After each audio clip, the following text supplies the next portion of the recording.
Good morning. I think there was a sustained effort up here to hold back on all rise as you entered, so. The Subcommittee on Financial Services and General Government will come to order. The hearing is titled Budget Hearing of the Supreme Court of the United States. Members will have 5 legislative days within which to revise and extend their remarks and insert extraneous material into the record. Before we begin the hearing, I'd like to urge members to stay focused on the topic of today's hearing, the United States Supreme Court budget request for the fiscal year 2027. This is not intended to be an opportunity to revisit the court's opinions, talk about financial disclosures of the justices, or any other issues not related to the court's budget request. I now recognize myself for an opening statement. I'd like to welcome both Justice Kagan and Justice Coney Barrett and thank them for being here today. This is as close as some of us will ever get in appearing before the Supreme Court. The last time a Supreme Court justice appeared before the committee was in 2019, and we're very excited to have you here today with us. A great deal has changed over the last 7 years. New technologies have become accessible for bad actors. The threat environment facing our federal judiciary, including the Supreme Court, has evolved substantially. Chief Justice Roberts himself wrote in his 2024 year-end report that he was troubled by the U.S. Marshals Service data showing that hostile threats and communications toward judges had more than tripled over the preceding decade, and the Marshals had investigated more than 1,000 serious threats against federal justices in just the last 5 years. This committee does not take these facts lightly. We are reminded of Daniel Anderl, the son of federal judge Esther Anderl, who was killed by a disgruntled attorney at the door of his family home. And the threat to Justice Kavanaugh in 22 stopped in large part thanks to the presence of 2 deputy U.S. Marshals protecting the residents and local law enforcement support. Whatever one's view of the specific Supreme Court ruling, judicial officers, up to and including the Justice of the Supreme Court, must be able to do their jobs without fear for their safety or their family's safety. In addition to security, the court needs to be able to operate effectively and efficiently. It should have the most up-to-date information technology infrastructure and an electronic filing system that meets the needs of all of its users. It should have enough staff to research, support our justices, and the American people. This is why your appearance before us today is so important. We need to understand whether current funding and staffing levels for the court and its operations, including security, are keeping pace with the needs and the reality of the modern-day threat environment. For the fiscal year 2027, the court is requesting $225 million, a 53.5% increase above its federal FY 2026 enacted level. I look forward to discussing this request with you both. I now recognize my ranking member for any opening statement he may have. Thank you very much, Mr. Chairman. I want to welcome Justice Kagan and Justice Coney Barrett to the courtroom, I suppose, in one sense, but to the hearing room in a very significant other sense. I also want to welcome Judge Dow, who has been so good to work with over the course of the last few years with respect to making sure that you had a sufficient budget, not only to carry out your formal duties, but also to protect the justices. Unfortunately, we put the cart before the horse. We marked up the fiscal year 27 bill in subcommittee and then marked it up in full committee before we had hearings to inform us on the facts which would make the budget decisions more credible. Now we are having 2 hearings today from witnesses about their funding request in that bill that we passed. We should have started with those hearings. We also should be hearing from Treasury and DOJ too. We did hear from OMB, at which time Director Vogt informed us that he intended to have no oversight of the damage done by DOJ. Mr. Chairman, as you know, I think we must have such hearings ourselves.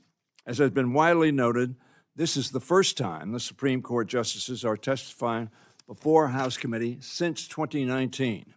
We appreciate this opportunity. Such hearings used to be the norm. From 1960 to 2022, there were 93 appearances by at least one sitting Supreme Court justice every year. This is a budget hearing to fulfill our duty to appropriate the people's taxes responsibly. I imagine that the questions will go beyond the fiscal to the fundamental. Both are proper, in my view, but in the case of the court's essential independence, difficult. I want to begin this discussion today, though, on the budget by noting that the very real threats faced by our judiciary, which the chairman has mentioned, is in our mind. According to the U.S. Marshal Service, more than 200 federal judges have had threats made against them in this fiscal year alone. With a deeply divided country and increasingly violent rhetoric being directed at judges, Congress must provide sufficient funding to ensure the safety of all judicial personnel. The FSSGG bill, already advanced by the Appropriations Committee, would provide $9.62 billion for the judiciary and $207 million for the Supreme Court itself.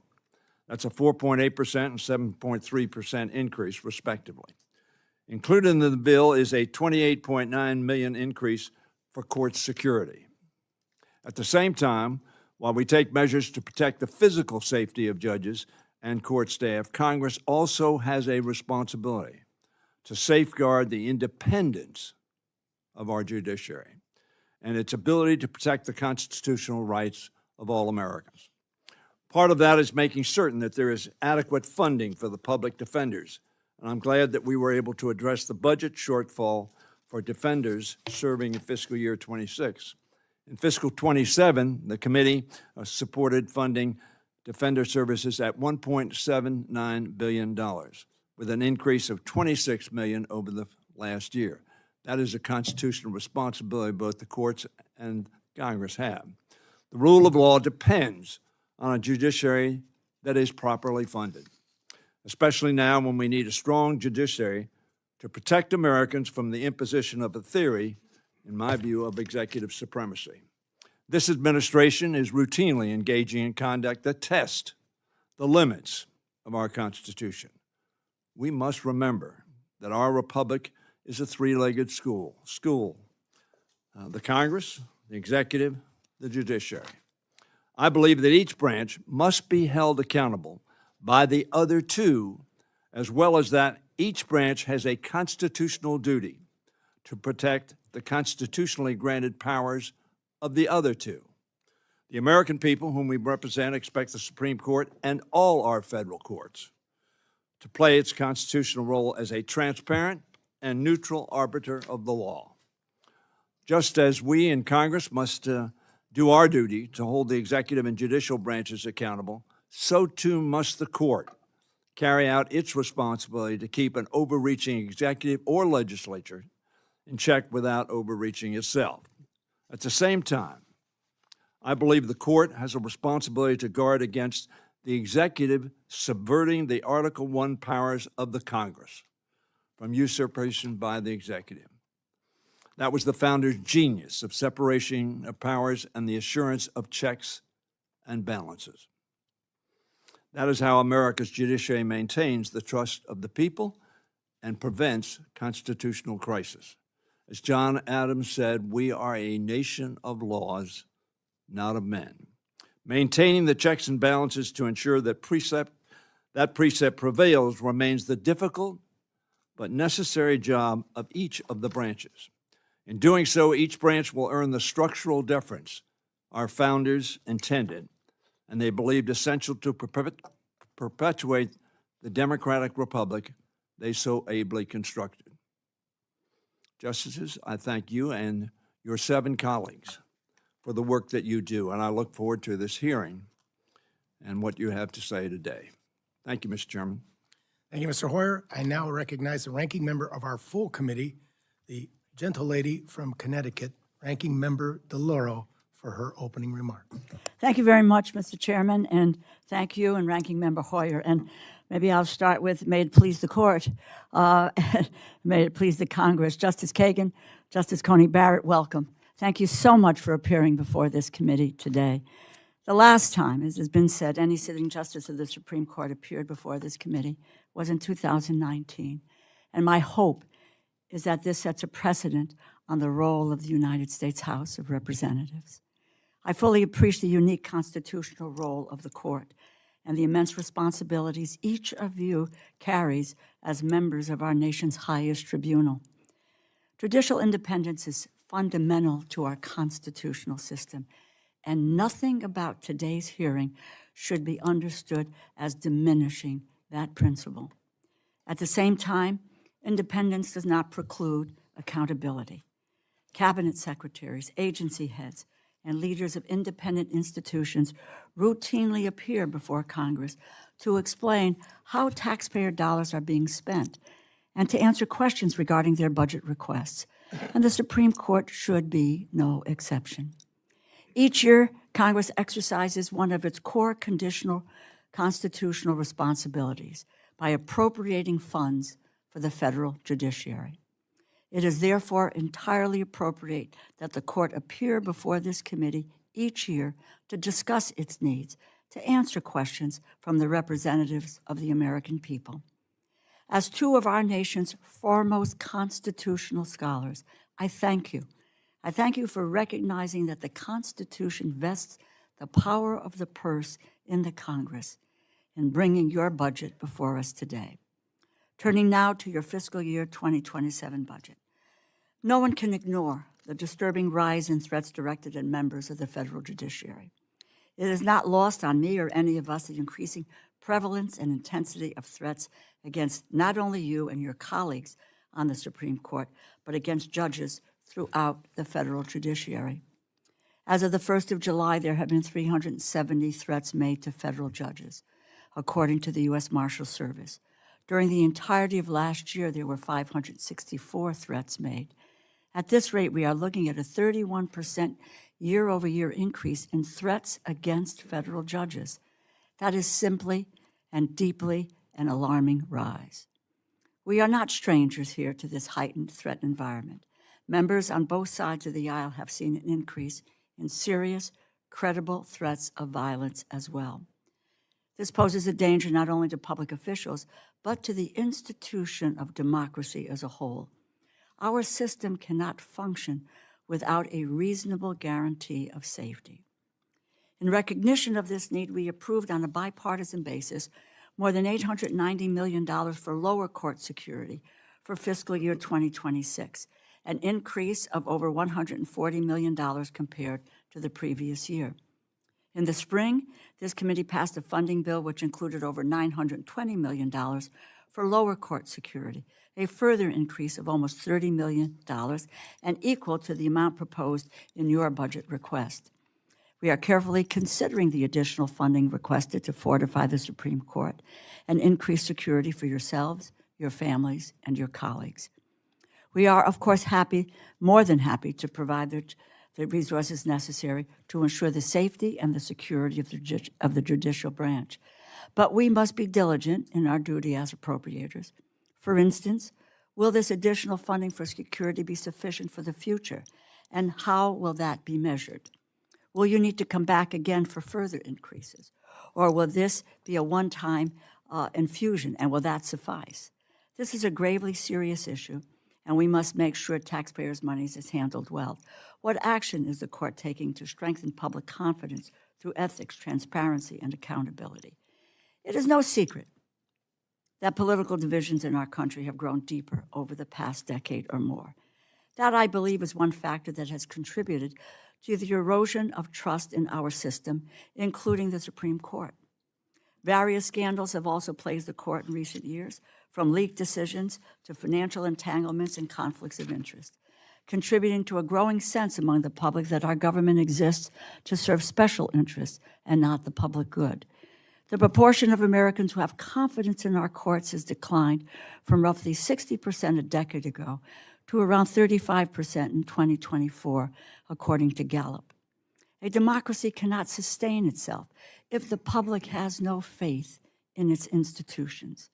We must all work to rebuild the trust of the American people that has been lost. To restore this trust, we must provide more transparency through increased financial disclosure requirements and a binding, enforceable code of ethics. The status quo of self-policing, voluntary disclosure, and unenforceable guidelines is woefully insufficient. I say this to provide the public with the reassurance that they deserve that when a decision is handed down, it is the result of rigorous constitutional analysis, not private parochial interest.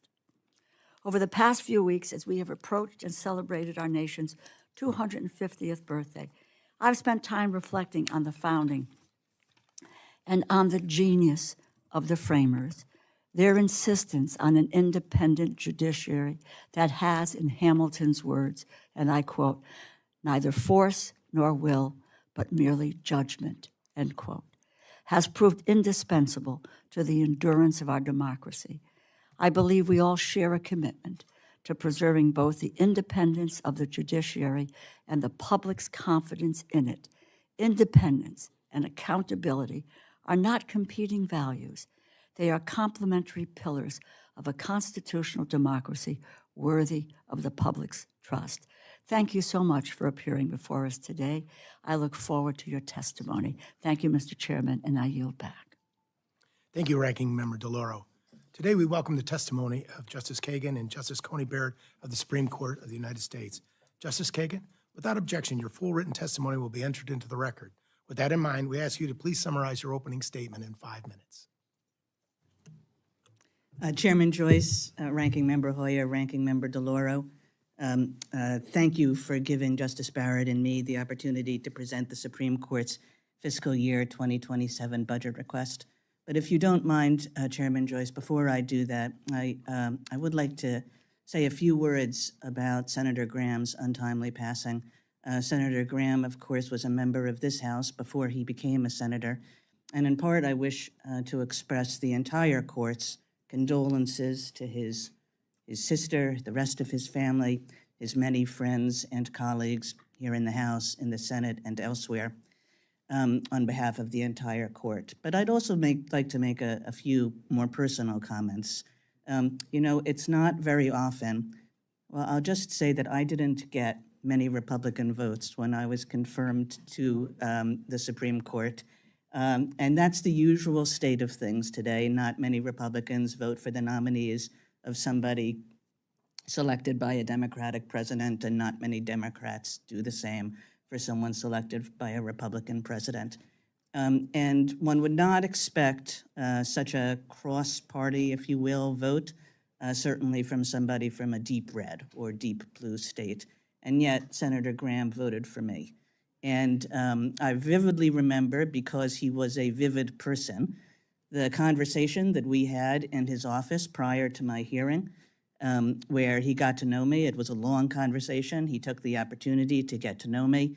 He questioned me with great seriousness and great knowledge about my record as Solicitor General, including particularly the various terrorism issues that office had dealt with over the time I was Solicitor General. And I still more vividly remember the conversations that we had at my hearing itself. In the last day or so, many people have talked about how funny Senator Graham was. I think Al Franken said he was the funniest man in the Senate.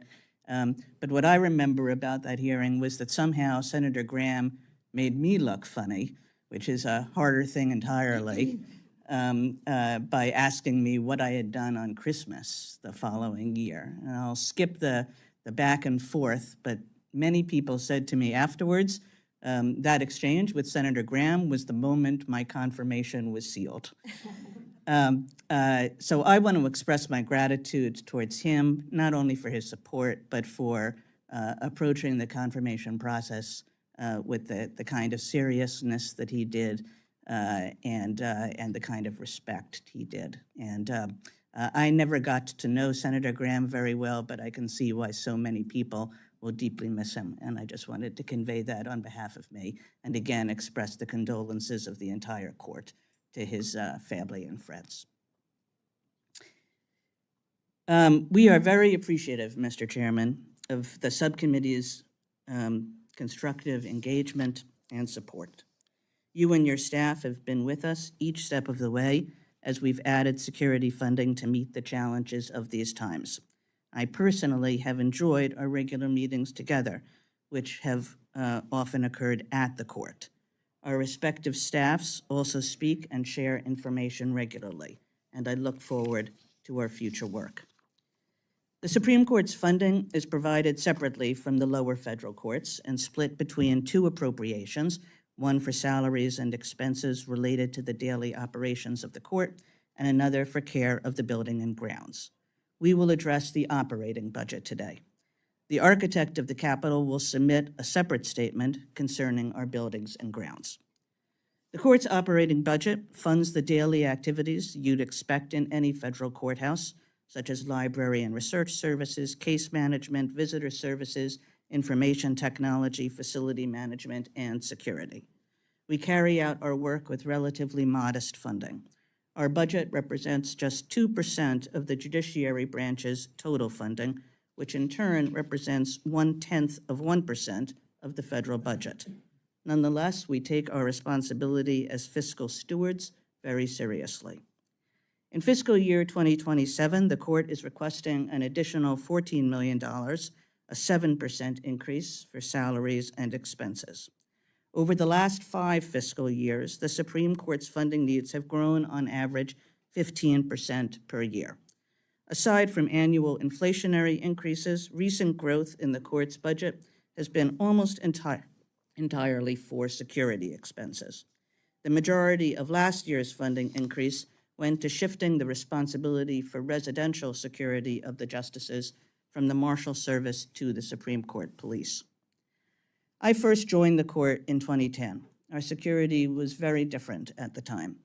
The Supreme Court Police focused almost exclusively on protecting the building, and our IT department focused on supporting the latest BlackBerry devices.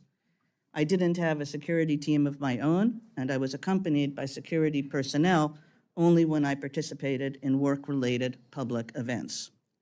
We began expanding our security program in earnest in 2017, initially at the behest of members of Congress. We engaged government and private industry experts to evaluate our needs on an ongoing basis. We started by expanding personal security beyond the Chief Justice so that associate justices also received small security details, much too small as it turned out.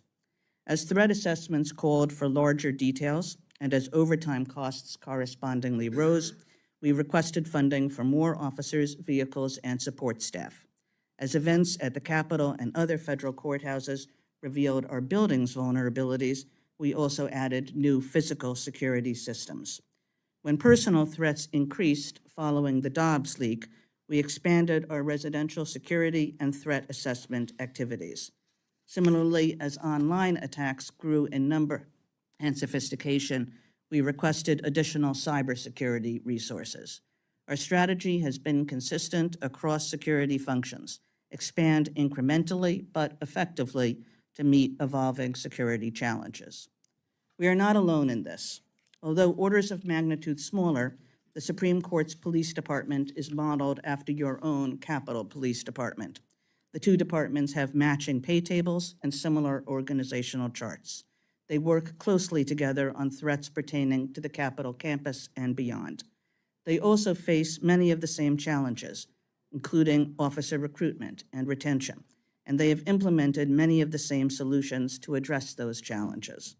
Over the last 5 years, the Capitol Police Department's annual operating needs have increased 70%, a figure similar to the court's. For fiscal year 2027, Capitol Police requested a 16% increase. As neighbors, our two police departments will continue, I'm very sure, to work cooperatively together. Our respective departments' growing needs are obvious given current conditions. The Capitol Police Chief recently testified that threats against Congress are up 50% this year. The Supreme Court Police expect a smaller but still very substantial 38% annual increase in threats this year, which follows a 25% increase last year. For some of us, those threats have come very close, and all of us live with the knowledge that they may again materialize. But as the Chief Justice has said, all members of the court continue to do their jobs as they believe legally right, adjudicating cases without fear or favor. We are grateful to the Supreme Court Police for all they do to support our ability to do so. Again, we thank you for your invitation to come here. While we cannot comment on decisions or pending cases, Justice Barrett and I are happy to answer any budget-related questions you may have. Thank you, Justice Kagan. I now recognize myself for questions. Chief Justice Roberts himself referenced in a rise in threats in the judicial branch in his 2024 year-end report. He specifically cited more than 1,000 threats investigated against federal judges in just the preceding 5 years. Would you talk about how the volume and nature of threats against the court has changed over the past several years, particularly following the Dobbs decision and the 2022 incident at Justice Kavanaugh's home? Has the threat level changed in 2026, and what do you believe is driving that trend? The numbers, as you've mentioned, it was up 25% last year, on track for 38% this year, and those... Microphone, please. Good? Yes. And those statistics sound abstract, but being on the receiving end of them is not, so I thought I would just share a little bit about how the threats have affected me and my family personally. They have required me to, my children, to think about and see things that children should not have to see or think about. One example is when threats to my life were particularly intense a few years ago, around the time of the Dobbs leak. My security detail sent me home with a bulletproof vest, and I carried it into my house, put it into my bedroom, dropped it down on a table, turned around, and my 12-year-old son was standing in the doorway of my bedroom, and he wanted to know what it was and why I had it. And I didn't know how to respond because maybe I lack imagination, but I didn't expect that performing this service was going to put me in the position of explaining to my children what a bulletproof vest was and why I had to wear one.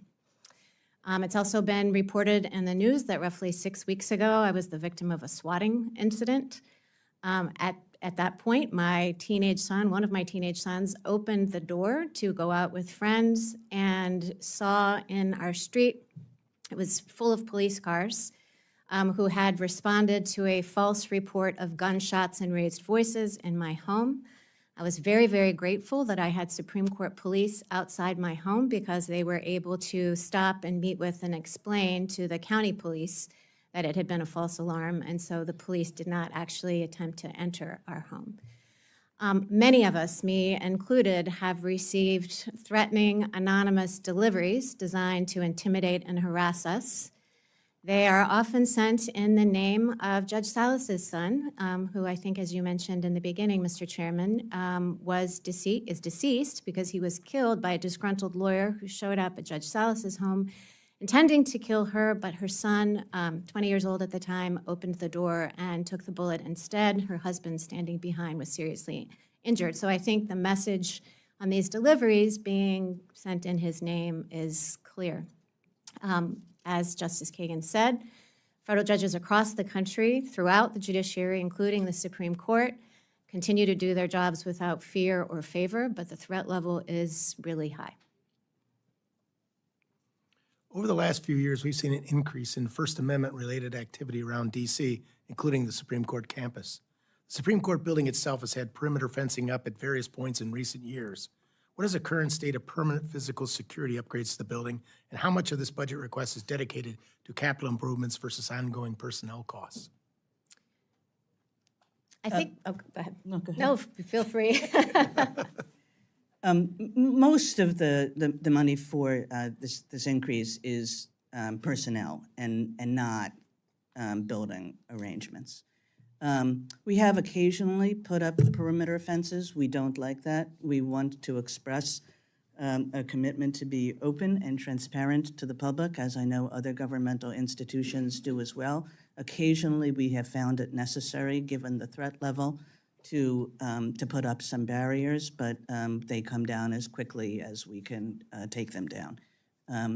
Some small part of the funding request is for building improvements, but mostly it's for security personnel. Protecting the court and justices involves coordination between the Supreme Court police, obviously, the U.S. Marshal Service, Secret Service, Capitol Police, and local law enforcement, depending on your location. Would you walk us through how those responsibilities are divided and whether there are any gaps or redundancies in the structure that we should be aware of? We are primarily taken care of by the Supreme Court Police. When we needed additional residential security and the Supreme Court Police was unable to staff that, the Marshal Service did help us, and so our homes were protected by the Marshal Service. I might be wrong about this, 2 years or so. The Marshal Service was not able to sustain that level of support, and so they asked the Supreme Court Police to take that over, and the Supreme Court Police is now doing that with the help of contractors. We coordinate with Marshal Service, sometimes in travel, but really the Supreme Court Police does the bulk of it. And I think for physical safety, there's coordination with the Capitol Police, given that our grounds are so close. And I should say, we like it that way, to have our own police force rather than to be reliant on the Marshal Service, which is within the Department of Justice. This way, we just get more control over our own security arrangements. Some of you may recall that last year we asked for a supplemental request, and that was to deal with the problem that we had thought that we had a longer stretch of time to make the transition between the Marshal Service and the Supreme Court Police. In the end, we had to make it more quickly than we thought we would, and we're very grateful to the various committees in both the House and Senate for making sure that we had the supplemental monies that that enabled us to make that transition more quickly than we had thought was necessary. Thank you. I now recognize Ranking Member Hoyer for any questions he may have. Thank you very much, and again, thank you for your testimony. We're all very concerned about the security and the safety of our judiciary, not only because of you individually, but because of the impact it would have on our system, and the disincentive for people to serve in the roles that are so critically important to our society. Let me go to the staffing. You said the pay levels are similar to the Capitol Police, and that they obviously work together and interface together. Is your budget now sufficient so that you will not have contract employees, outside contractors protecting your homes? Not at this point. The goal is to be able to staff so that we can entirely absorb residential security within our office, and I'm sure our staff can provide more details about the timeline for that, but at this time it is not. Will the budget that is projected for fiscal year 27 allow you to do that? Do you know? I think still not, but we will be getting closer. Good. And certainly our goal, and we want it to be as a short-term goal as we possibly can, is to get to the point where we're not reliant on any outside contractors. I think it's critically important to have people who really know you, your habits, your to and froing. You are speaking to the choir there. Well, as someone who had a security detail for 20 years in my previous positions, I found it critically important that they got to know me and my habits and the habits of my family, and made them much more proficient in protecting. So we want to make sure that that's the case. Let me go to, and I'm not asking you about the substance of decisions, but I am asking you, there has been a substantial increase in what I guess we call shadow decisions. Is that a budget-related or policy-related phenomenon? Well, let's see. I think that litigants have long had the ability to seek interim relief from the court, but I think you're certainly right, Ranking Member Hoyer, that we have seen a big change in the volume and the nature of such requests. The court is doing its best to adapt and respond. I think it's a policy question, not so much a budget one. I don't know if you have additional thoughts. I'm sure there will be additional questions. Does that impact on the transparency which you referred to, not putting up fences so that people had access? There are concerns, obviously, that these shadow dispositions impact adversely on the knowledge of the public has about how the courts makes its decisions and who is making what decisions. Do you comment on that? Ranking Member Hoyer, there are definitely issues with respect to we call it the emergency docket. Some of us call it the interim docket. It's a terminology nightmare. I call it the emergency docket. And there are definitely questions about how it's appropriate to use that docket, when it's appropriate to use that docket, the standards to be applied, the way those standards actually work out in individual cases. And you see that in some of our decisions, because we are, in many, if not most of these cases, not unanimous. There will be a majority and a dissent. The reason I think it's probably not appropriate, at least not now, to call it the shadow docket is because we have done, I think, a better job in the recent past of where appropriate, and it's not always appropriate, but where appropriate, explaining ourselves, at least to a moderate degree. So I think if you had asked me this question a year ago, I might have said that there were some cases, and in fact I did say, I had said in some public events that there were some cases where we did so little explanation of what lay behind our order that lower courts had a great deal of difficulty trying to figure out what that order was. Were we saying something about the merits of the case? Were we saying something about who had standing to contest the merits? Were we saying something about appropriate remedies? Nobody knew. I don't think that that's so much a problem anymore. I think that as we've gotten more experienced in these constant requests that are coming to us about requests for emergency relief, that we better recognize that at least sometimes there is a need for additional information. And we have issued opinions and sometimes majority and dissenting opinions accordingly. Thank you very much. Thank you. The chair now recognizes Mr. Amadei for any questions he may have. Thank you, Mr. Chairman. To provide some context, obviously, security is probably rightfully so at the top of the pyramid as we discuss the court and its budget. How's business? I mean, you know, anybody know where you are? Anybody filing this, that? And you've kind of touched on it a little bit in response to Mr. Hoyer's questions, but to have an idea of how things are running in the machine of, well, we got 9 justices, and here's who comes to us, and here's what we're doing, here's what we're turning down, here's what we're accepting, just to have kind of a background context to this discussion about security. So however you want to address that, Sure. how's business going? Yeah, well, business as usual, or maybe not as usual.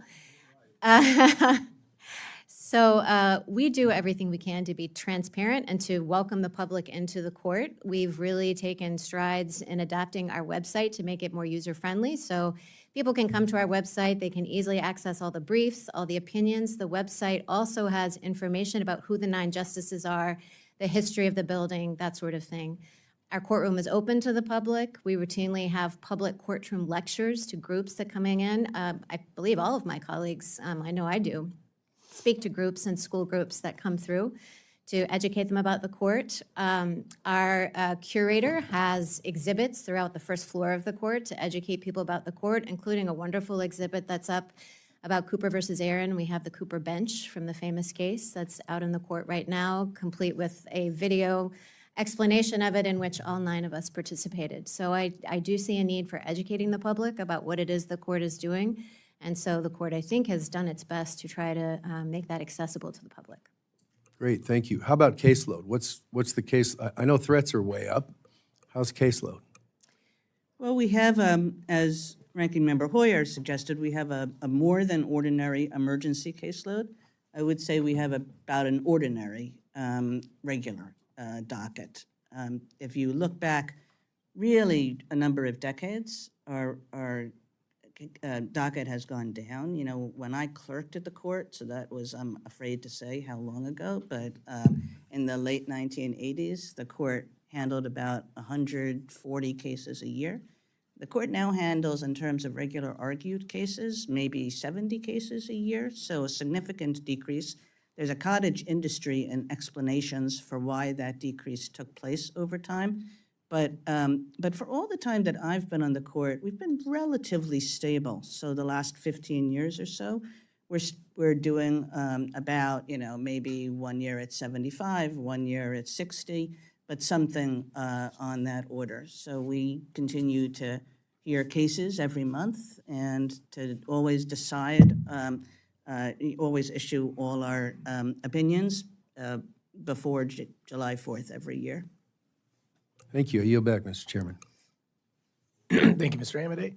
The chair will now recognize the lovely lady from Connecticut, Ms. DeLauro, for any questions she may have. Thank you very much, Mr. Chairman. And just a point before I get to my questions with regard to the exchange with Justice Kagan and Congressman Amade, it would appear that these are the court statistics.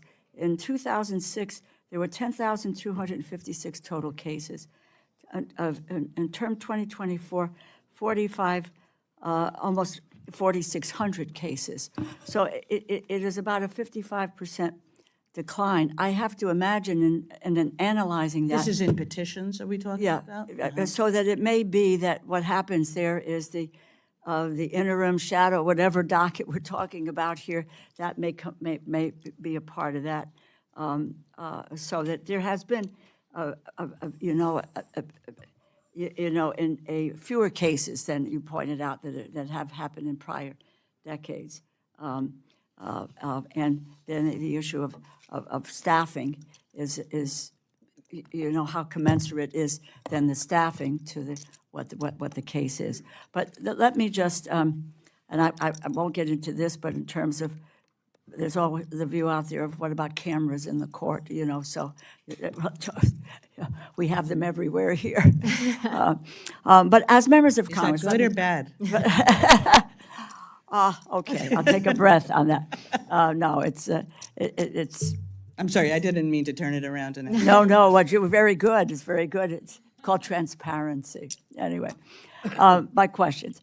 As members of Congress, we follow very strict gift and ethics rules. We're not allowed to accept any gift if it's over $50 at one time, and there's a total value is more than $100 in a calendar year from any individual.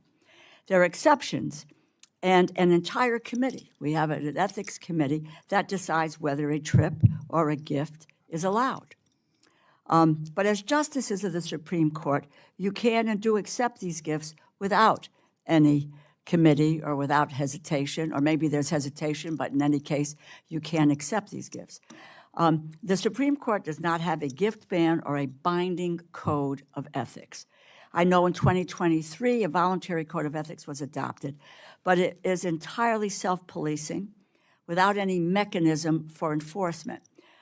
It is more permissive than the code that applies to all other federal judges. And just in full transparency, I strongly support Ranking Member Raskin's High Court gift ban, which would bring the Supreme Court justices' rules in line with the rest of the federal government. Based on the financial disclosures available for the justices, tickets and trips have exceeded this threshold of the which is in the voluntary code. This last year. So a couple of questions from this. Is this a time to make this a requirement instead of a suggestion? That's my first question. You want me to do gifts? I can do. Ranking Member DeLauro, I would be happy to address the question about gifts. The court follows the restrictions of the Judicial Conference of the United States applicable to all judges with respect to gifts, and we are not, there are restrictions on our ability to accept gifts. We're not permitted to accept gifts with, some nuances and some exceptions from litigants before the court. And any gifts that we do accept, this is by statute. There's a statutory limit on reporting that requires reporting of any gift. I think that the limit is about $500 right now. You would know, they would be on our financial disclosures because we have to disclose that. So with respect to gifts, we do have constraints, and we do have our in-house counsel. I mean, anytime I have any question about how the code applies to a particular circumstance, I always call him. Did you want to address enforceability? On the code of conduct, as you noted, we, the 9 justices all agreed to a code of conduct. It's specifically geared towards the Supreme Court. As you also noted, there is a question about enforceability. And right now, the mechanism has no enforceability system.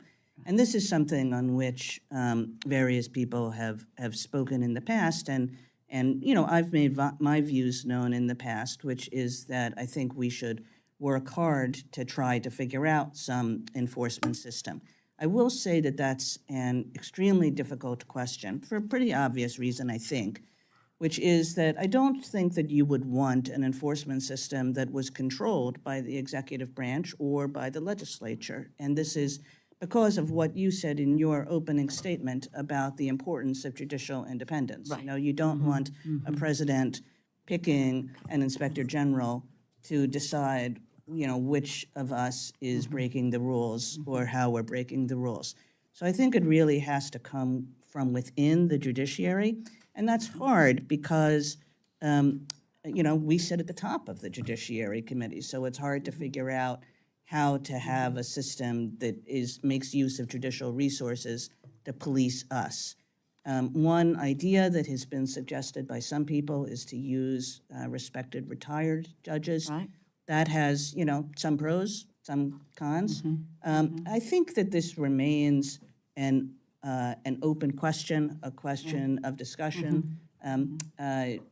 But so far, we have not resolved anything. Okay, and The chair because, now recognizes the gentle lady from Iowa, Ms. Simpson.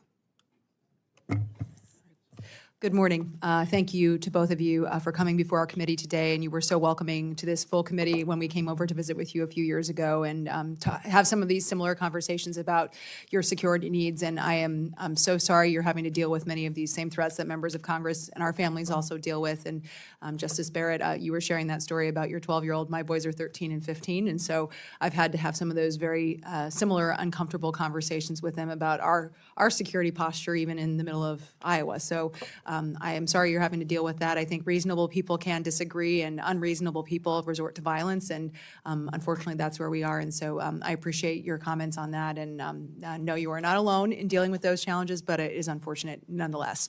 I wanted to follow up on something you started with about the coordination with the marshals when you're traveling for speeches, because you talk about having the Supreme Court police force, but obviously working in coordination with other law enforcement when you're traveling for speeches, some of those teaching opportunities, other engagements. So we know that those are not immune from protests and First Amendment activities as well. Can you speak a little bit to what that work is like in terms of coordinating on the ground as you're traveling the country to have some of those conversations on the ground? I think some of that coordination might be something we would have to say that if you wanted to talk in a skiff or with staff just about the operational details. But I think at a high level, I can say that when we are, appearing, say, at a university, there's a lot of coordination, obviously, between the university security staff and our security staff. The same is true whenever we're at an event with local police. There's coordination with local law enforcement authorities. And when we are interacting with other entities within the judiciary, lower courts or at circuit conferences, then there is a lot of coordination with the Marshal Service.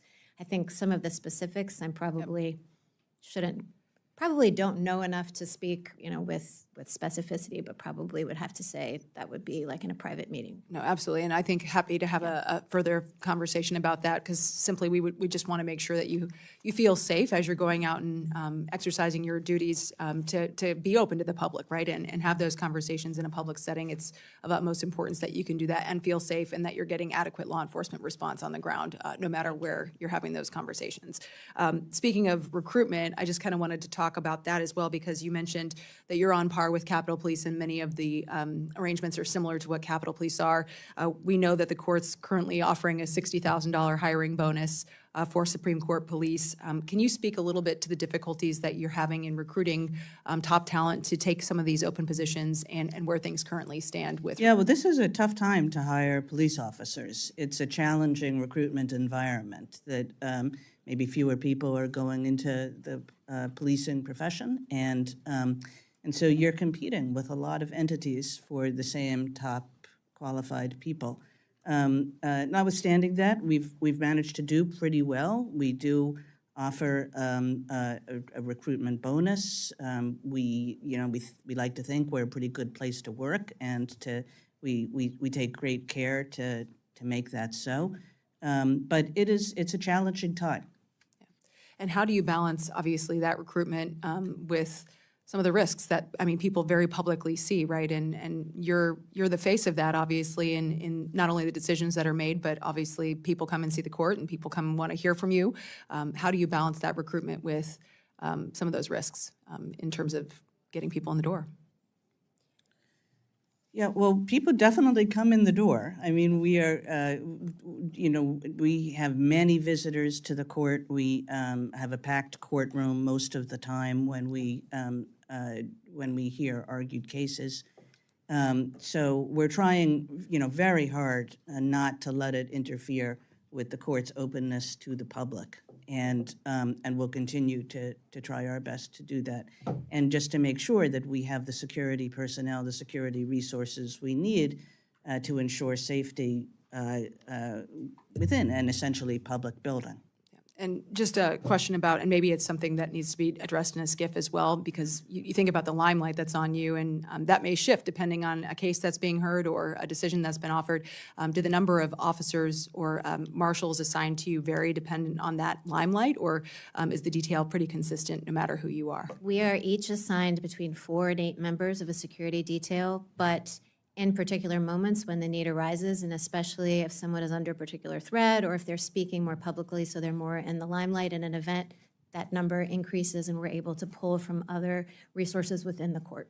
And over time, we'd like that detail number to increase. So if now it's 4 to 6, maybe 8 members of a security detail, we'd like to increase that over time when we get to our full staffing needs. And as Ranking Member Hoyer had spoken, and I know I'm out of time, Mr. Chairman, these people get to know your routines, and making sure that you have people on your detail who are familiar with your activities is critical. So thank you, Mr. Chairman. I yield back. Thank you, Mrs. Hinson. Chair now recognizes Mr. Pocan.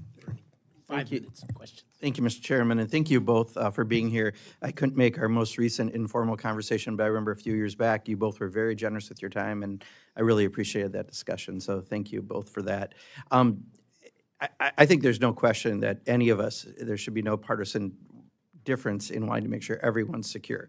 We have our own challenges, as you've heard. I think holidays seem to bring it out for at least members of Congress, or in my area. At Christmas time, we had bomb-sniffing dogs. I was wondering if I was going to start having to have treats out there for them if they were going to be coming that often.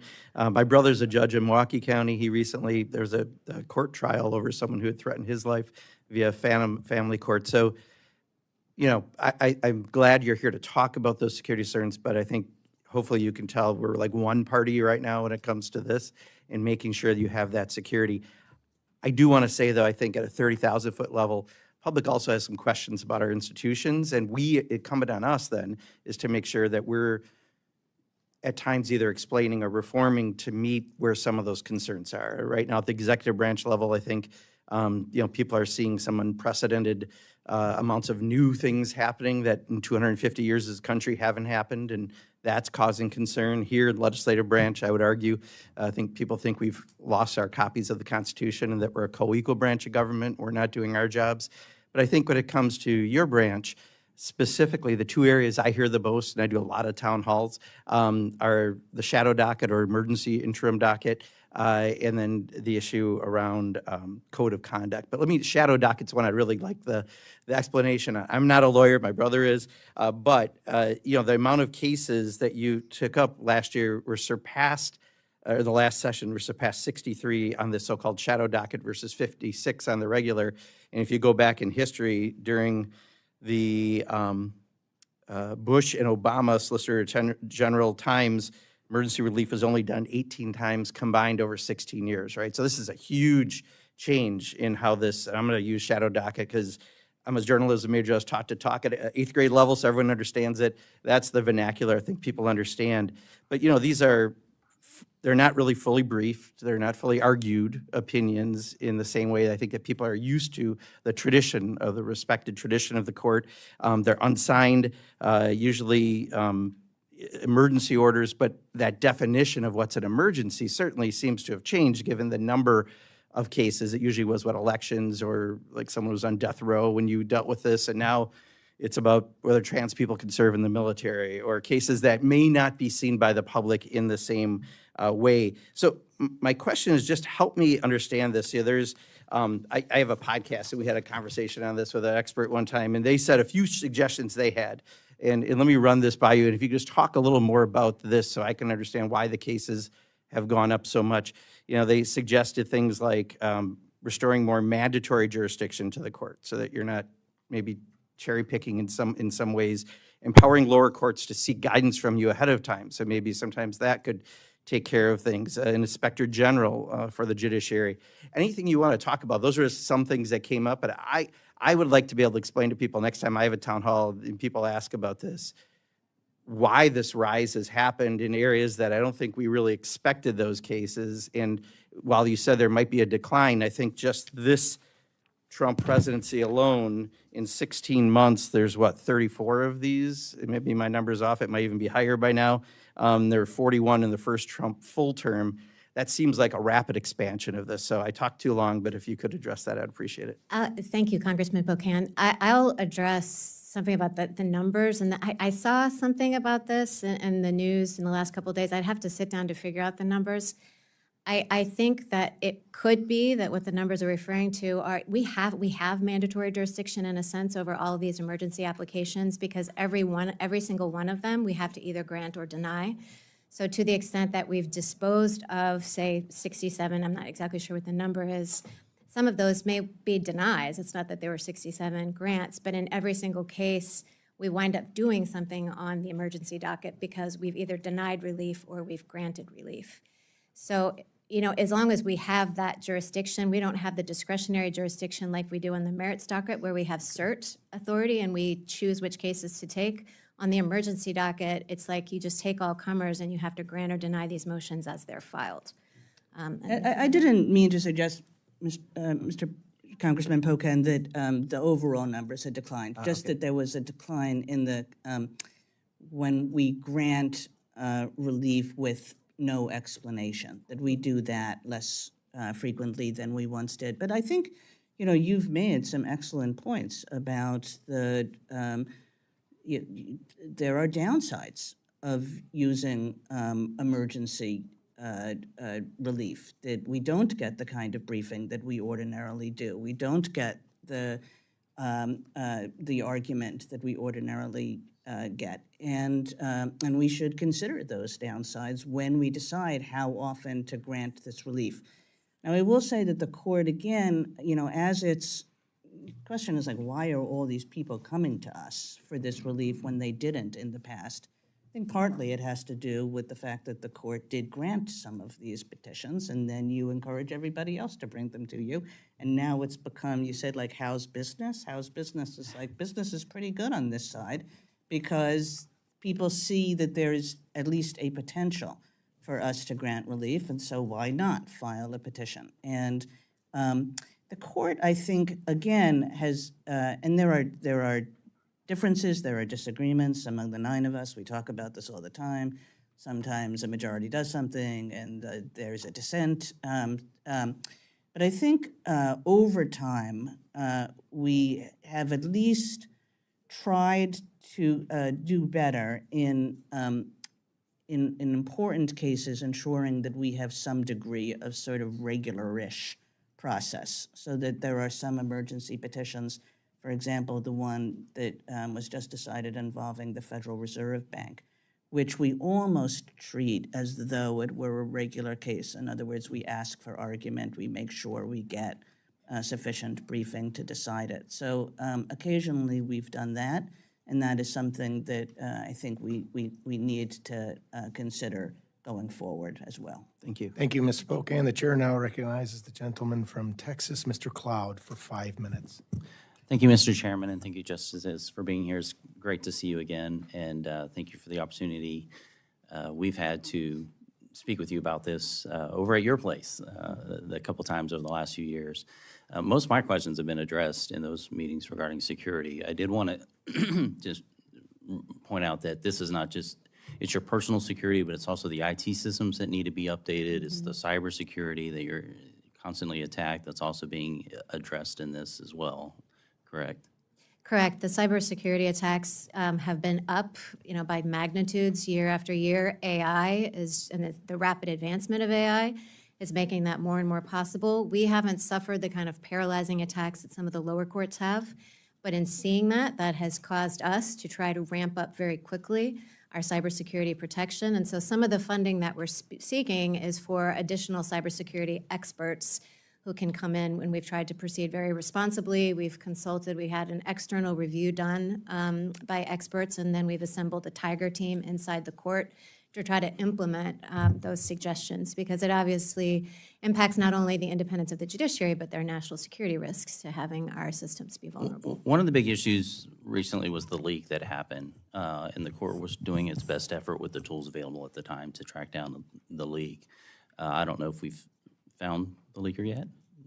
I don't think it's public. The marshal issued a report at the conclusion of our internal investigation saying that we had not at that time. But right. yeah, she also said in that report that were additional evidence or leads to surface, that they would be pursued. And there have been additional leaks over time, too, and this is something that all 9 justices take extremely seriously, because we can't do our business, we can't engage in confidential communications, which is the best way to operate, is to be fully open with one's colleagues about one's views. If you think that those views are going to appear on the front page of a newspaper, you pull back. You don't have the kinds of conversations that I think the court really depends on to do great work. And this is something that has frustrated all of us, and that we're continuing to make efforts to resolve. Is it your view, if there's a police force that reported directly to the Supreme Court that would include cybersecurity officials, I imagine, or any of the sort, is it your view that they would be subject to congressional subpoena, or would that be a separation of powers issue? I don't think we are authorized to express a view on that. Okay. One issue I do think that Americans are concerned with, and it's really appreciative to have you here. I wish we could have more of these because of our constitutional role, to be a check, in a sense, on, not necessarily on you all, your decisions certainly, but on the judiciary system. Is one thing that's really concerned me is what we've seen in nationwide injunctions, what we've seen in what's been lawfare, in the sense of we've seen lawyers who were supporting the president be disbarred, while those who campaigned and even attacked him invented extraneous legal platforms to go after him. There was no disciplinary action at all. And what concerns me about that is the ABA, the American Bar Association, doesn't serve officially as a gatekeeper, but in many ways serves as a gatekeeper, which traditionally that hasn't been that big of a deal. But they are the only they're the only accrediting agency for law schools recognized by the federal government. Yet lately they've kind of taken a partisan bent on a number of their policy outcomes and initiatives, including transgender surgery for children, advancing DEI requirements for accredited universities for law students. They even targeted universities who did not embrace those. They're weighed in on immigration policy, voting rights, opposed the display of 10 Commandments in public schools.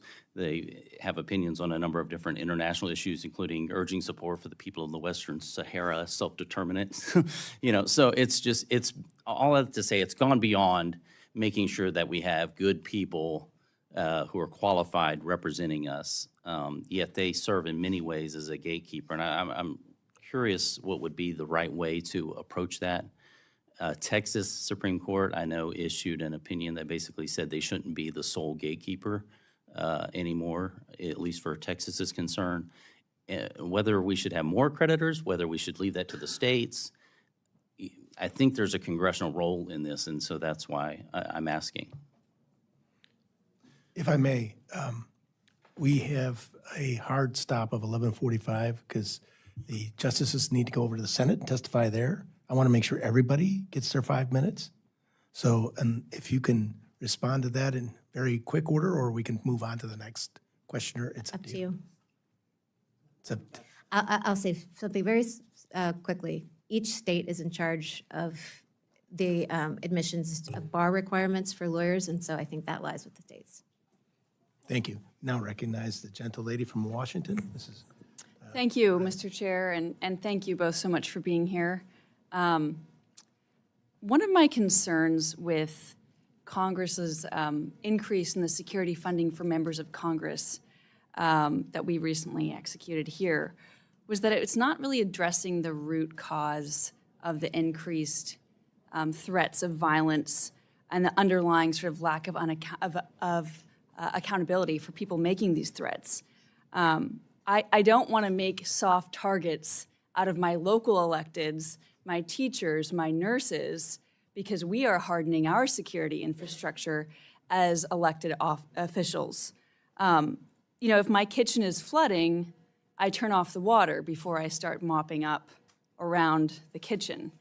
And so I'm wondering what can be done to increase the prosecution and accountability of those who make threats against public servants, and how can these funds and this appropriation be leveraged to support that prosecution and turn down the volume and increase the accountability, because all taxpayers are bearing the burden of these threats. I think that that's largely a question to make to the Justice Department and to other prosecuting authorities. That, you know, we have no power to prosecute or not prosecute particular crimes, to decide where the priorities lie, and that might be that incredibly important question might better be addressed to prosecuting officials. One of the things I've wondered about is, none of us want to talk about the threats that are made against us. We don't want to give anybody ideas, right? Especially having young kids at home. But one of the questions is the evidence that's collected by Capitol Police. How can their investigation be executed in a way that would provide supporting evidence for a prosecutor as they're considering picking up this case or not? Is that in the realm? I think that that would be something that our police department would be very happy to talk to you or your staff about in a private setting. I actually don't know the answer to that question of what the police do to maintain evidence to build a case. But I'm sure in a SCIF or other private setting, that would be something that you could explore. And would that be considered as part of this apportionment for security funding? That I don't know. That strikes me as general operational. As Justice Kagan said, we don't have any authority to prosecute within our branch, and our police don't either. So that seems like it's a best current practices question about how the police handle that now. Yeah, I mean, it's my view that as we are, it's not just about the individual threat.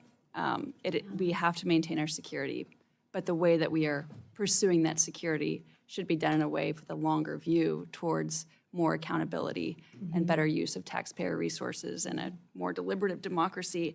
I've seen some people make the argument that rising security concerns will lead justices to opt out of appearing at events when the crowd is known to not be friendly. Do you think there's any merit to that argument? And if so, how does that impact the credibility of the institution as it continues to be viewed, rightly or wrongly, by many as increasingly partisan? I can say that personally myself, I've spoken at many events that I wouldn't describe as friendly. I've been protested a lot and spoken at events where I know protesters will be. And that doesn't deter me from appearing, but if there were serious threats at the facility, I've encountered some of that before, then of course you can't remain out in the public place. And that's different. And I don't actually know, and again, this would be a question that perhaps could be discussed in a private meeting or a SCIF.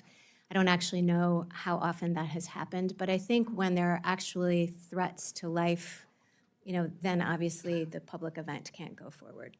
I think it's I'm presuming rare for a Supreme Court justice to have young children at home. I'm wondering, Justice Coney Barrett, if the allocation being made here for security is sufficient for provision of security services for your children. I'm very grateful for the residential security. I think that is the primary, that has just been huge for us. I think questions about the allocation of resources and the number of detail and that sort of thing, I think I would refer that to the SCIF as well. Great, thank you. Thank you. I yield back. Thank you for your questions. We now recognize Mr. Edwards for his question. Thank you for being with us this morning. Because we're running close on time, I'm going to eliminate the niceties and get straight to the questions. Does the court's IT budget include funding for AI-assisted legal research or document review tools? And if so, what safeguards are in place to maintain confidentiality?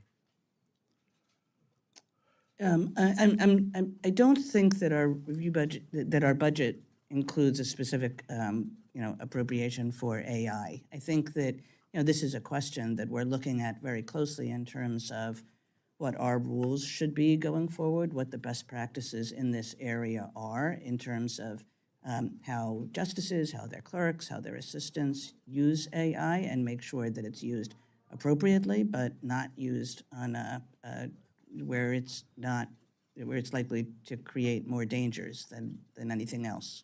Have you identified any other opportunities to streamline administrative functions through technology or maybe even shared services?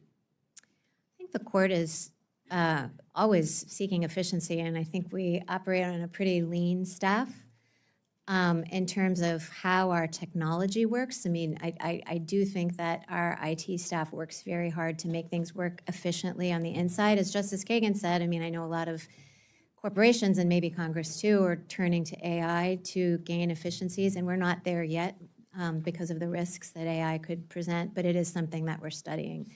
And, perhaps AI seems to be infiltrating everything, so I'm sure at some point in the future. I resist using the letters AI. It's so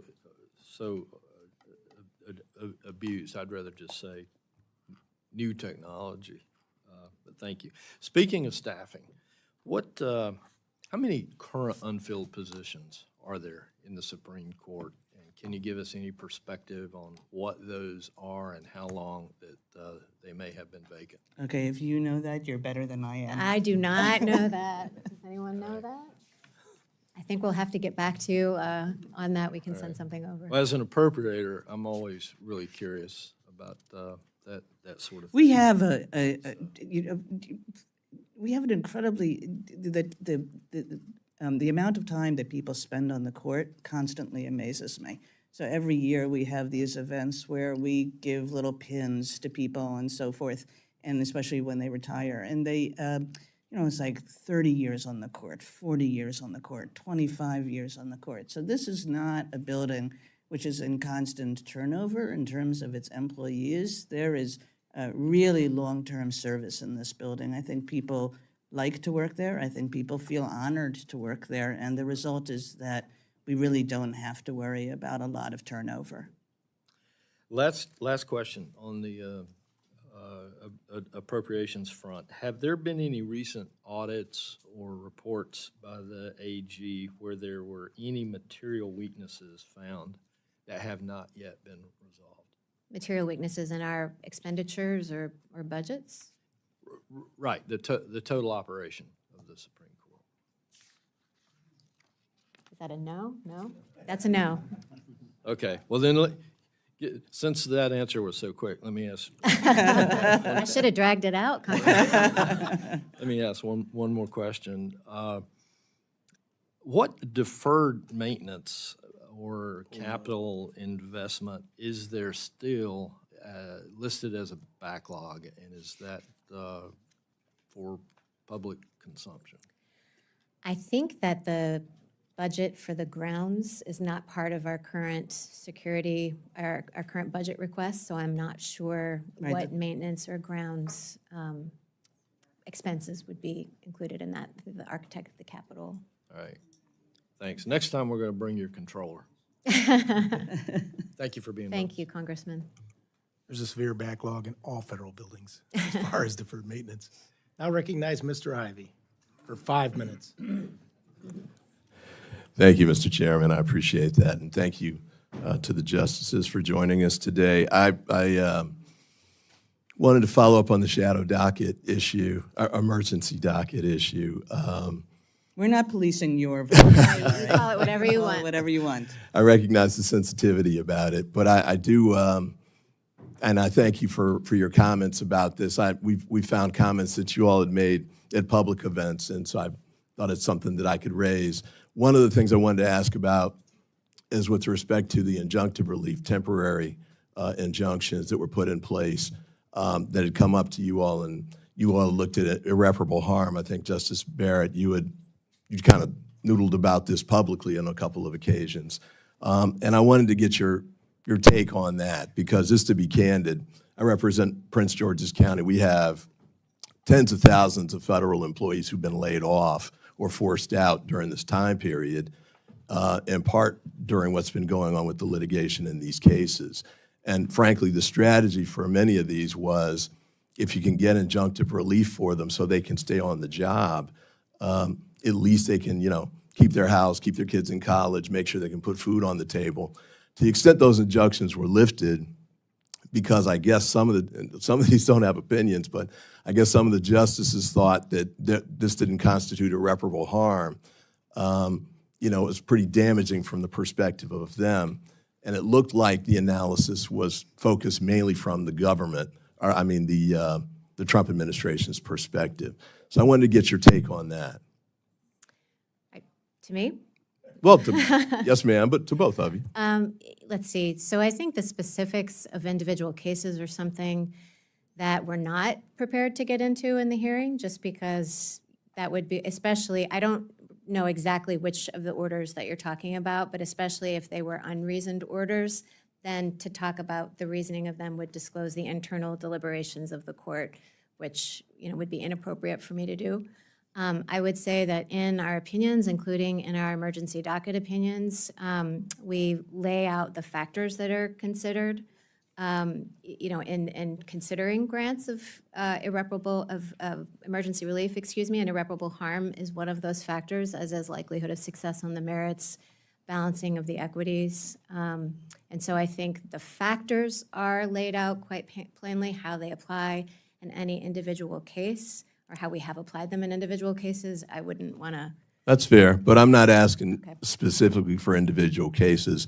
Is there a general approach from your perspective? Because you did lay out irreparable harm as one. And I think you also mentioned in one of your September 9, 2025 speeches that you did look at it from the Trump administration's perspective.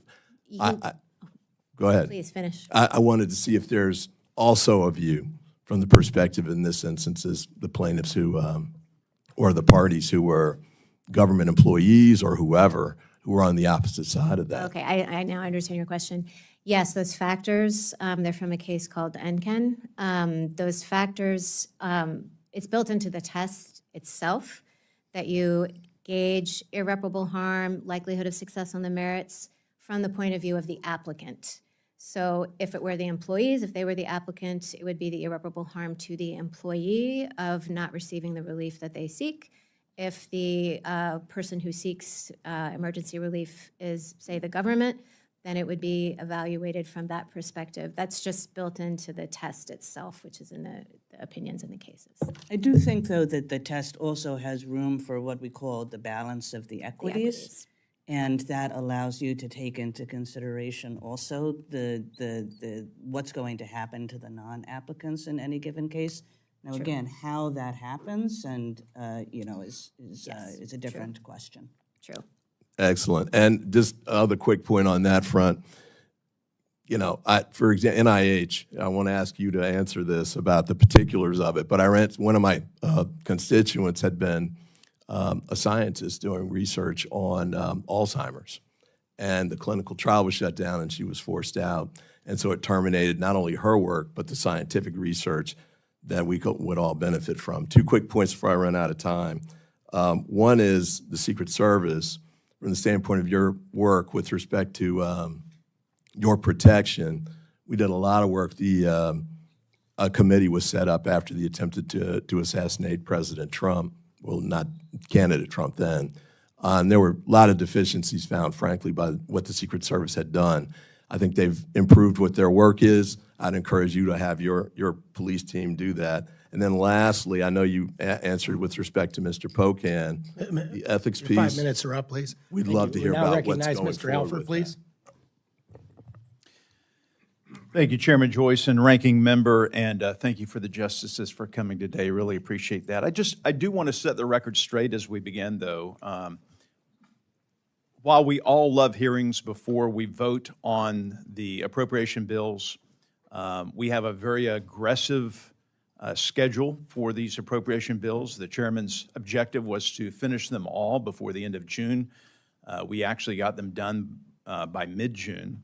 That facilitated the need for rapidity and trying to make sure that we got as much information as possible. Part of that included coming to the Supreme Court on March 5th, and we discussed many of these things. This was a bipartisan effort to go with your invitation to come and hear your budgetary needs. And so I appreciate that endeavor. I appreciate the members of this subcommittee who did go across the street to hear your concerns. And we heard some very disturbing deficiencies. And while we can't talk about all those in this public setting today, please know that those are noted. Those were included in the consideration for the appropriations bill that we did complete. And one of the issues that came up was the need for a security entrance for the Supreme Court building. Justice Kagan, could you describe what this will look like, and did we provide the adequate funding to make this happen? I think we don't know exactly what it would look like, but we are concerned about people coming into the building right now before they've been checked, essentially, and only being checked when they're in the building. And we're concerned as well with the ability to enter for cars to enter. We've actually gone a significant way in addressing that issue, essentially by closing off the street behind the court, and we're very grateful to local authorities for their willingness to do that.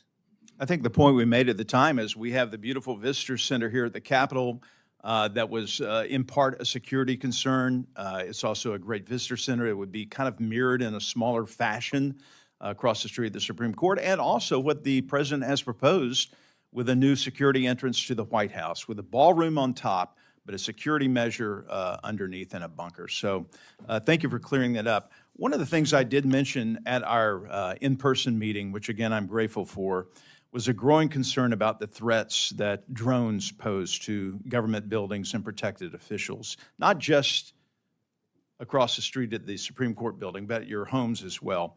How is this Supreme Court preparing for that evolving threat, and are there any additional authorities or resources that we should consider to make sure that you are protected? And if you would like to, we could do this in a skiff at a later time, if you feel that it's something that needs to be addressed there, or if you want to I address would it say generally that we Generally. share that concern. Generally, I think drone mitigation measures are certainly on security's radar. Well, we want to keep on top of that, and Chairman, maybe we could do something in a SCIF setting to where, you know, this is a growing threat to all government officials, and doesn't matter what party you're in, nonpartisan, this is a threat that needs to be addressed. And I think, Congressman, that there might be ways to address whether we have all the authority we need currently, or whether there needs to be additional statutory authority that would really allow us to deal with that issue. That would be an interesting conversation. We're facing that here on the Hill as well, and in our state and local authorities. We just are wrapping up the FIFA World Cup in Kansas City, and that was a concern as well, the authorities to actually defend against drone activity. Last question. The court budget request in recent years has included increased security funding for the justices. Public threats against government officials have continued to rise. You travel for speeches, teaching opportunities. How is security funded and coordinated when justices are traveling, particularly with respect to protecting your families? Residential security remains at our house as normal when we're away. The house remains protected, so the family is protected. And when we travel, we have our security details travel with us because, unfortunately, the threat travels with us. It doesn't just stay at the building. If there are any gaps in that where it needs additional funding, please let us know, all right? And with that, I yield back, Mr. Chair. Thank you, Mr. Alford. The chair now recognizes the gentleman from Georgia, Mr. Bishop, for 5 minutes. Thank you very much, Mr. Chairman. Thank you to the Associate Justices for your appearance. And let me say at the outset that I fully support and appreciate the need for the upgraded security that has been requested, and I think Congress will be responsive. The Supreme Court contracts many of the security services, and for example, you contract with the Chertoff Group since 2018. The services it's provided include consultation on protecting your homes, on review of the Dobbs leak investigation that was conducted by the Marshal's Office. In addition, the individuals who man the magnetometers at the court entrance are not members of the Supreme Court Police, but they work for an outside firm. And each of these contracts can run into the millions of dollars, yet the court does not have the same contracting obligations under federal law that other parts of the government do. In the interest of transparency, would the court consider publicly listing any contract that it has with an outside firm, security or otherwise, whose annual value is greater than $1 million? I think we have, Justice Barrett and I have not considered that question or addressed that question, so I think we would need to go back and take it to people who have thought about that issue more. Okay. All right, but let me switch to another more policy-driven concern. As of July 10th of this year, 75% of President Trump's appointees to the circuit and district court judgeships over the combined course of his first term and the current term have been men. Additionally, 84% of the appointees have been white, male or female. And when looking across all of the active circuit and district court judges as of July 10th, regardless of which president appointed them, nearly 60% are men. Additionally, 66% are white. Can you both speak to the importance of having a diverse federal bench that's representative of the country's demographics? And might you also add the experiential and other diversity for the courts itself, for the court itself, in your choice of your clerk pool? Well, I'll take the clerk pool, if that's okay. You know, we all run our chambers differently, and each of us hires for himself or herself, and so I can really only speak for myself on this.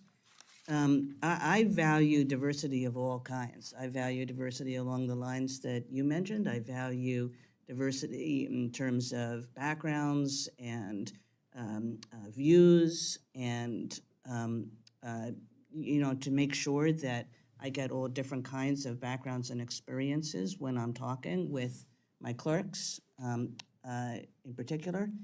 And I've you know, found over the years that that's perfectly possible to do. You know, the standards for a Supreme Court clerk are very high. It requires outstanding law school records. It requires, you know, 2 prior clerkships, usually maybe 1, and judges who think very highly of the person. Sometimes now we're looking at people who have worked in other jobs before they come here, and we still have more qualified people, more exceptionally qualified people than any of us are able to take. And I find over time that you know, that it's good to have diversity of background and experience, and that is you know, very possible to do given our applicant pool now. Thank you. Very quickly, I'm told that most of the justices and their clerks read your briefs electronically. So I just want to ask why the court requires the litigants to print and to file 40 copies of their briefs in most instances, which can sometimes cost them up to $10,000. Is there are there basis for income-based waivers, and doesn't the printing requirement now seem to be unnecessary? We do have, Go ahead. I don't know. We do have informa pauperis status, which helps indigent litigants. I will say that some of us do read hard copies. I am old school in that respect. But I think those questions are ones that the clerk's office works out to help those who cannot afford. Thank you. Now the chair recognizes the vice chair of this committee, Mr. Lalota, for his 5 minutes. Thank you, Chairman. Justice, it's good to see you. It was good to see you on March 5th at the court, and we appreciate you being here today. Justice Kagan, thank you for your warm comments on Senator Graham. I, like many Americans, watched your interaction with him during your confirmation hearing. It was a good moment of bipartisan candor, one that we don't have enough of in this town, and I want to say thanks for not only that exchange, but for your opening remarks that addressed his commitment to service to our great country. I want to discuss some of the budget requests, and you're asking for $89 million for security, including 24/7 protection, additional protective personnel, and cybersecurity enhancements.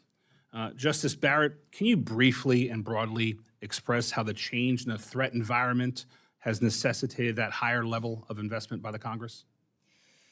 I think it's because, when I was a law clerk, Justice Scalia did not have protection all the time. Justice Kagan mentioned she didn't have it when she began, but now the threats are constant and they're always there. And so it's necessary now in daily activities. Unfortunately, I honestly feel like if for the sake of my privacy, I wish it weren't so. But it's necessary for protection in daily activities to have a security detail. And frankly, our detail, one reason for our longer-term plan to increase the size of our details to come closer to cabinet-level officials is burnout and exhaustion.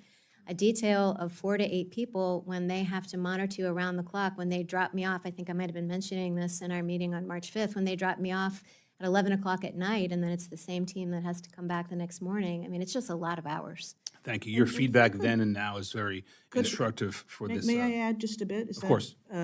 This began in part because of Congress, and it began in about 2016, I think, was when Justice Scalia died, and he died in a place in Texas, and there were no security people in the immediate area. I think the nearest were a couple of hours away, the nearest marshals.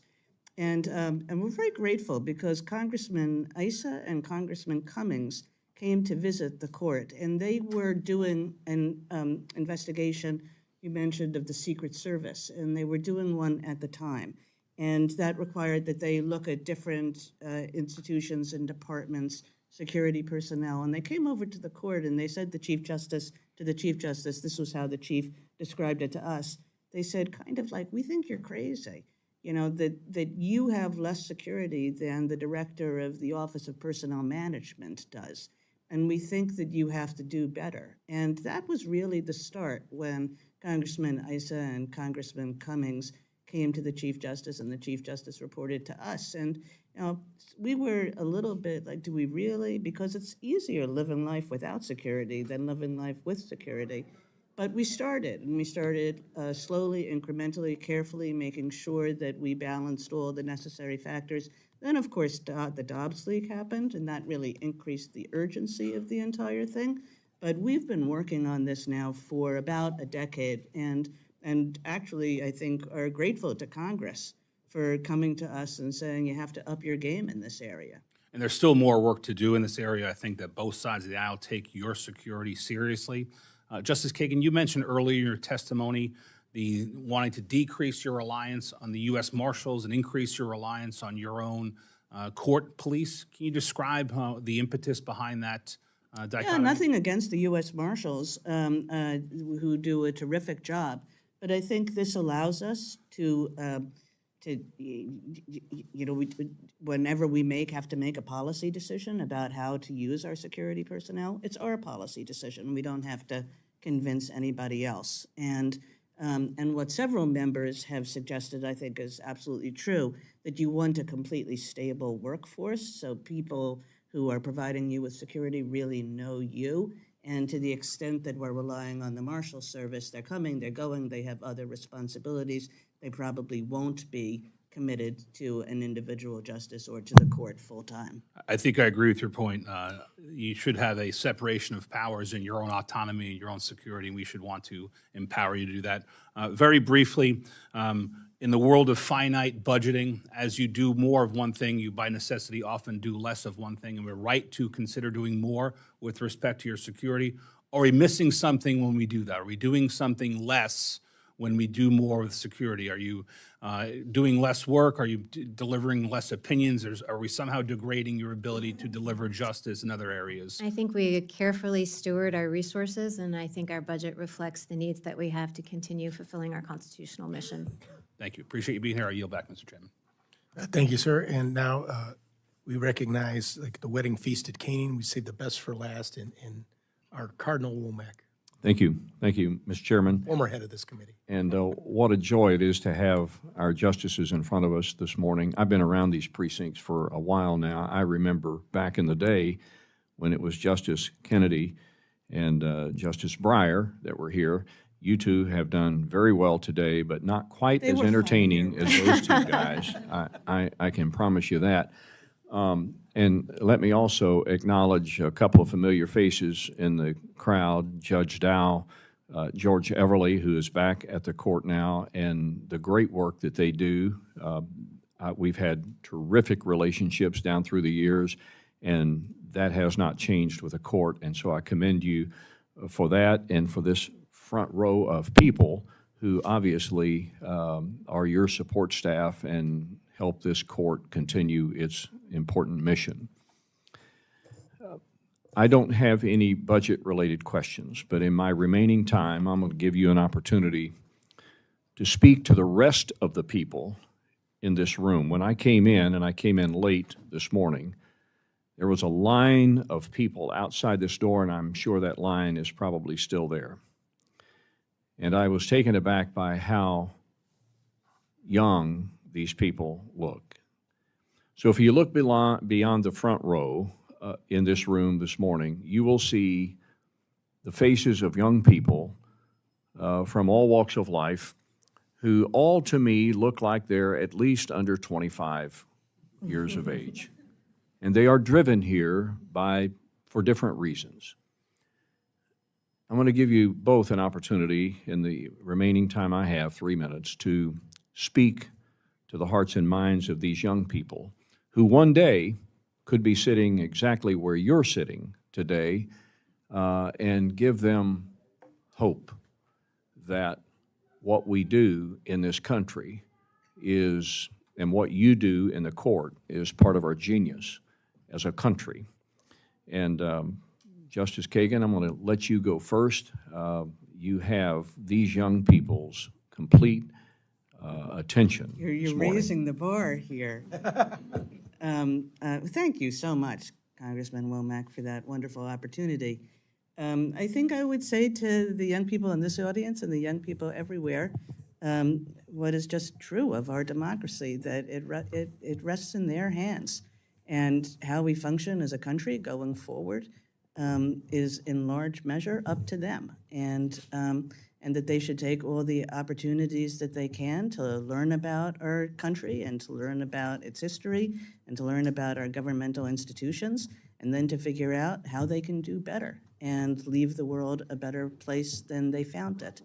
And I think that I am optimistic that this generation of people will do just that. Justice Barrett. Hear, hear. I agree with everything Justice Kagan said, and I would add that I am heartened that so many young people are here and waiting in the line to want to see this hearing, because I think it shows engagement in our democratic process, and I think what they have seen is a really constructive bipartisan effort in this hearing to address these issues, and I hope they see that in the court's work. We work hard to, disagree well when we disagree, and we agree a lot of the time. And I think that kind of constructive engagement and not just throwing your hands up and saying, I'm not going to deal with people with whom I disagree, is what we need to move forward. Great advice. Thank you for the great courtesies you've extended. Yes, Seems to me that's a 9-0 decision. Yeah, that's a 9-0, and that's pretty rare, but that's a 9-0 decision. Thank you for the many courtesies you and your teams have extended to my office and to this committee. and we respect the work of the court and continued best wishes. I yield you. back. I will admit that Judge Dow is getting off awfully easy today, but that's for another day.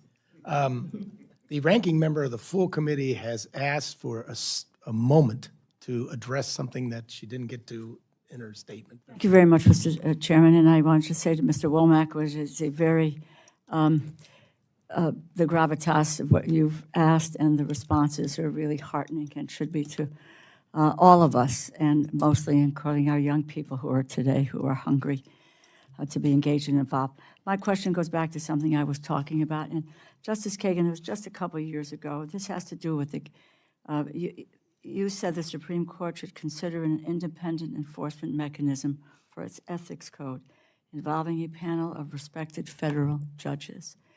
Do you still support that?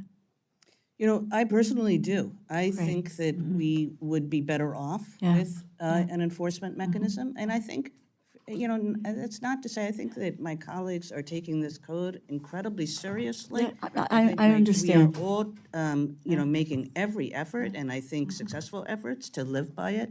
But if nothing else, for public confidence's sake. Right, for the integrity and of the also, court. an enforcement mechanism can, you know, also make clear not every accusation, not every charge has anything to it, and can make clear this is off base, this is wrong, there's nothing here. But I think that it would be a good thing to do. As you say, I think it's really important that it come from the judiciary itself. There are real complexities about how that would be done, but I have not changed my mind.